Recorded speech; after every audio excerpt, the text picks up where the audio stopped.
पक्ष के बाद शारदीय नवरात्र की शुरुआत हो जाएगी। नवरात्र माता के विशेष पूजन के बहुत पावन दिन होते हैं।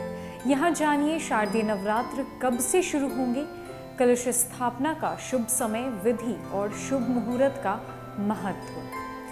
पितरों को समर्पित श्राद्ध पक्ष शुरू हो चुका है। इसके समापन के बाद ही शक्ति स्वरूप मां दुर्गा की आराधना के दिन शुरू हो जाएंगे। आश्विन मास में पड़ने वाले 9 दिनों की दुर्गा पूजा के इस पर्व को शारदीय नवरात्र के नाम से जाना जाता है। ये पर्व देश के तमाम हिस्सों में तरह तरह से मनाया जाता है।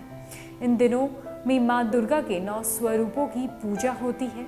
इसके लिए घरों में कलश स्थापना और अखंड ज्योति प्रज्वलित की जाती है।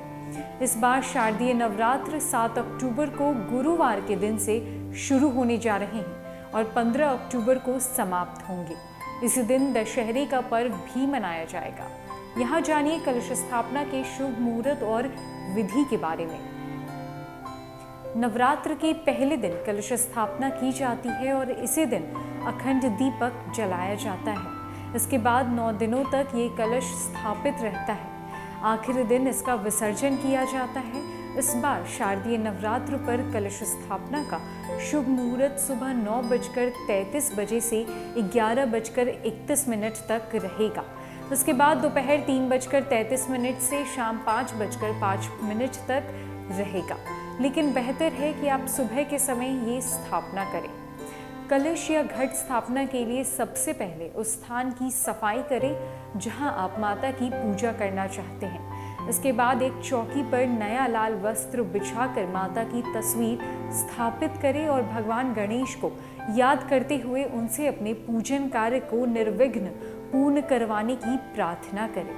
इसके बाद सबसे पहले माँ दुर्गा की तस्वीर के सामने अखंड ज्योति जला दें। इसके बाद एक मिट्टी के पात्र में मिट्टी डालें, उसमें जौ के बीज डालें। एक कलश या घर के लोटे को अच्छे से साफ करके उस पर कलावा बांधें।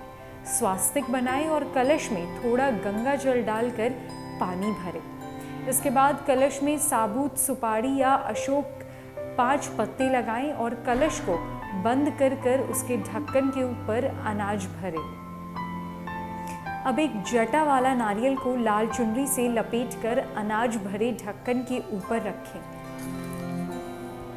अब उस कलश को जौ वाली मिट्टी के पात्र के बीचों बीच रख दें। इसके बाद सभी देवी और देवता का आवाहन करें और माता के समक्ष 9 दिनों की पूजा और व्रत का संकल्प लें। इसके बाद विधिवत पूजा प्रारंभ करें। वैसे तो भगवान की पूजा कभी भी की जा सकती है, लेकिन कुछ विशेष पूजा में शुभ मुहूर्त देखा जाता है।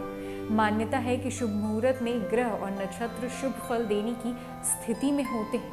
ऐसे में पूजन के समय किसी भी कार्य को करने में बाधा नहीं आती। शुभ मुहूर्त में आप किसी कामना के साथ पूजा को सफल तरीके से करते हैं, आपको उसके बेहतर फल भी प्राप्त होते हैं और मनोरथ सिद्ध होते हैं। यही वजह है कि ज़्यादातर ज्योतिष विशेषज्ञ किसी भी काम को शुभ मुहूर्त में करने की सलाह देते हैं।